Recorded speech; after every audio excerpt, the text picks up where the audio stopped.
بسم الله الرحمن الرحيم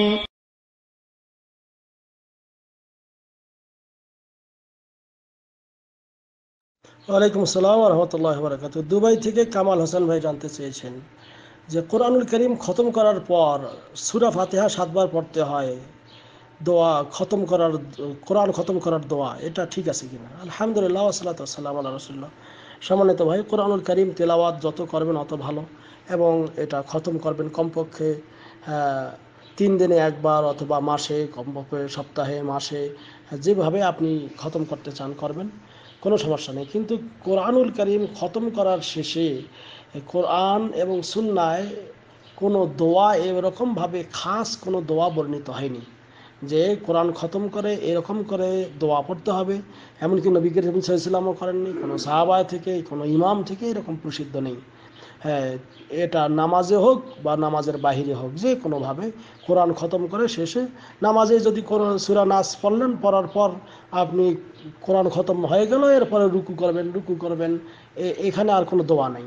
আর যদি নামাজের বাহিরে হয় তাহলেও সেখানে কোনো পড়ার জরুরত নেই। তবে শেখ মোহাম্মদ বিন সালেহ আল ওসাইমিন রাহিমাহুল্লাহকে এরকম প্রশ্ন করা হয়েছিল, তিনিও এই কথাগুলি বলেছেন যে এর কোনো আসল নেই যে পড়তে হবে। তবে তিনি বলেছেন যে একটি আসর বর্ণিত রয়েছে, একটি কথা বর্ণিত রয়েছে, আনাস রাদিয়াল্লাহু তাআলা আনহুর একটা আমল। হযরত আনাস রাদিয়াল্লাহু তাআলা আনহু তিনি কি করতেন যে যখন তিনি কোরআন খতম করতেন, খতম করার পর তিনি তার পরিবার পরিজন সবাইকে নিয়ে তিনি দোয়া করতেন। এই দোয়া একাই করেছেন না হাত তুলে করেছেন এমন কোনো কথা নয়, একা একাই সবাই, এবং সবাইকে নিয়ে আল্লাহর কাছে কামনা করেছিলেন। এটা শুধু তার আমল, কিন্তু আর কোনো সাহাবী থেকে এটা কোনো প্রমাণ নেই। এমনকি শেখ মোহাম্মদ বিন সালেহ আল ওসাইমিনের ফতোয়ার 14 নম্বর ফতোয়া 226 পৃষ্ঠায় এই কথাগুলি কি বর্ণিত রয়েছে। তাছাড়া অন্য কোনো সময়ে এরকম করে খাস কোনো কথা বর্ণিত হয়নি। অনুরূপভাবে ফতোয়া আরকানুল ইসলামের 354 পৃষ্ঠায় একটি কথা বর্ণিত রয়েছে যে যে সমস্ত কথা এরকম প্রমাণিত মানুষ এগুলো বলে থাকে, এর যে অনেক কোরআনের শেষে এমন করে কিছু দোয়া লেখা আছে, এগুলোর কোনো আসল নেই, এগুলোর কোনো ভিত্তি নেই। তবে এমনি সাধারণভাবে মতলাকভাবে কেউ যদি এমনি দোয়া করলে করতে পারে। দোয়া সাধারণভাবে যে কোনোভাবে কেউ যদি করে, কিন্তু এটা যে হাদিস দ্বারা প্রমাণিত বা সুন্নাহ দ্বারা প্রমাণিত, এরকম কোনো লা ইয়াসবুত মিনহু শাই'আন আনিন নবী সাল্লাল্লাহু আলাইহি ওয়াসাল্লাম, নবী করিম সাল্লাল্লাহু আলাইহি ওয়াসাল্লামের পক্ষ থেকে এরকম কোনো সাবিত নেই, প্রমাণ নাই।